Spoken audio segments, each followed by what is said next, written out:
Edouard Cressman, donc moi je suis le directeur technique du Château La Tour Martillac qui est le domaine familial. Donc je m'occupe de toute la production, de la taille à la mise en bouteille. Je surveille tout ça. Aujourd'hui on a une cinquantaine d'hectares sur 2 appellations et donc 2 îlots de vignobles distants d'une vingtaine de kilomètres. Donc le cru classé La Tour Martillac en Pessac-Léognan et un autre vignoble à Cabanac. On travaille avec Syncrop maintenant depuis 2022. Ça a été d'abord par rapport au gel. On s'est équipé, on avait 2 systèmes d'alerte un peu obsolètes, pas du tout au goût du jour, avec des mises à jour toutes les heures.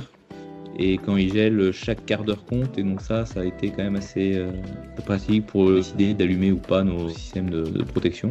On a intégré Decithred, je crois, en 2024 de mémoire, sur les conseils de notre consultant phyto. Alors parce que d'abord, on a vu des problèmes de mildiou, premièrement. Trop de pertes de récolte. Et en fait, le fait de prendre un consultant, savoir où est-ce qu'on se trompait. Il avait d'habitude travaillé avec Decithred et il nous a recommandé ça pour améliorer nos chances de réussite, parce qu'on n'est jamais à l'abri d'un problème matériel qui fait que le traitement ne marche pas. Mais aujourd'hui, c'est mettre toutes les chances de son côté de réussir sa campagne phyto, de réduire ses nombres de passages, d'être le plus efficace possible. Sur ces recommandations, on y est passé. L'habitude de travailler avec Decithred, et donc c'était tout naturel de passer dessus.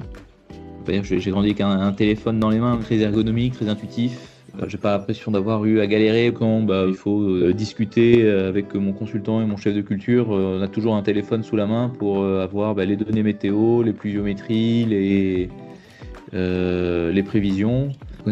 Cette vision avec le petit bouclier qui nous indique qu'on est protégé, c'est quand même assez rassurant de se dire ouais, c'est bon, là je suis couvert, je suis serein.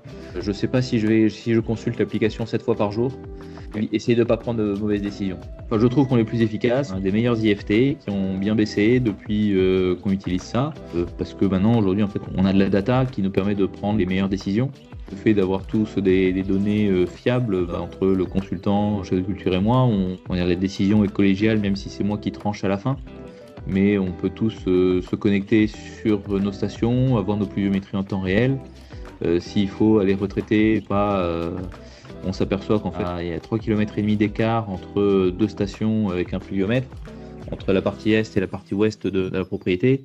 On peut avoir jusqu'à 15 mm de pluie suivant où est passé le nuage. Et on n'est jamais sous le même nuage au même endroit, sur 2 parcelles au même moment. Donc on ne voit pas forcément ces différences de pluviométrie qui aujourd'hui nous permettent d'adapter s'il faut repasser à un endroit et pas sur l'autre.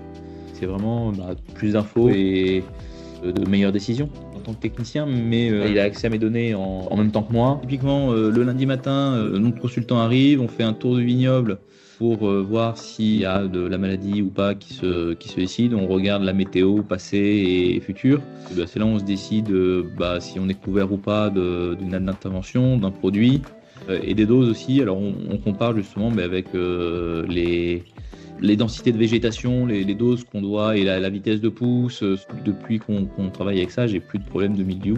Si je compare mon IFT en 2022, ou entre 2022 et 2025, j'ai divisé mon IFT par 2.